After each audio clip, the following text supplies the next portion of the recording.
Hey guys, আমি Swarnanka and welcome to the new episode of my channel. তো এখন আমি কথা বলবো হচ্ছে ওয়ার্ল্ড চ্যাম্পিয়নশিপ অফ লিজেন্ডস 2024-এর লাস্টের থেকে 2 নম্বর ম্যাচ নিয়ে, মানে সেমিফাইনাল 2 নিয়ে, যেটা 12ই জুলাই অনুষ্ঠিত হয়েছিল। ফার্স্ট এবং সেমিফাইনাল দুটোই, সেকেন্ড সেমিফাইনালটাও সেটা 17 নম্বর ম্যাচ ছিল। তো ইন্ডিয়া এবং অস্ট্রেলিয়ার এই দুর্ধর্ষ ম্যাচটায় কীভাবে কে জিতলো সেটা নিয়ে এখন এই ভিডিওতে কথা বলবো।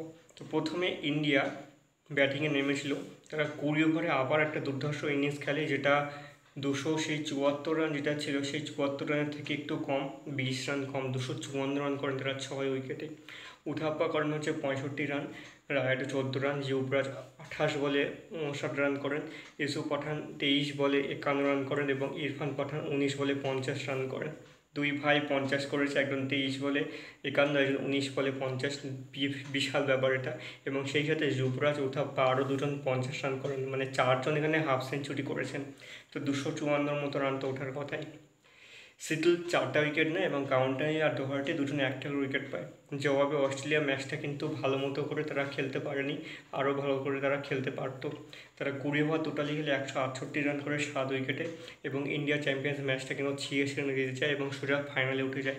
ইন্ডিয়ার সঙ্গে পাকিস্তানের এবার ফাইনালে খেলা হবে এবং সেটা আরও একটা দুর্ধর্ষ ম্যাচ। আবার এই খেলাটা সবসময় একটা স্পেশাল হয়ে থাকে সবার কাছে। তো এইবার আবার স্পেশাল ফাইনালের মতো জায়গায়, যেখানে 2007-এ খেলা হয়েছিল ওয়ার্ল্ড কাপ, টি-20 ওয়ার্ল্ড কাপ, প্রথম টি-20 ওয়ার্ল্ড কাপে যখন ইন্ডিয়ার সাথে পাকিস্তান হয়ে ইন্ডিয়া জিতে যায়, সেটা একটা মজার এবং চরম দারুণ ব্যাপার ছিল। এবং এইবারও কি ইন্ডিয়া জিতে, নাকি ইন্ডিয়া জিতবে না পাকিস্তান জিতবে, সেটা এখন দেখার। অস্ট্রেলিয়া শন করেন 2 উইকেট, ফিঞ্চ 16 রান, শন 2টো রান করেন, ফিঞ্চ 16টা রান করেছিলেন, বেন করেন 10 run, Ferguson 23 run, Christian 18, Paine 40 run করেন। এটা সব থেকে বেশি রান অস্ট্রেলিয়ার ইনিংসের ছিল।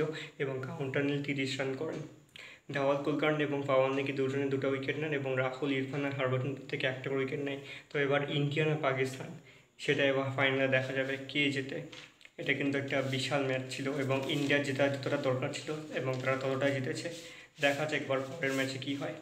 তো এই ছিল আজকের ভিডিও। আমার কেমন লেগেছে অবশ্যই কমেন্ট করে জানিও, আর ভালো লেগে থাকলে অবশ্যই চ্যানেলটিকে সাবস্ক্রাইব করতে একদম ভুলবে না। ধন্যবাদ সকলকে।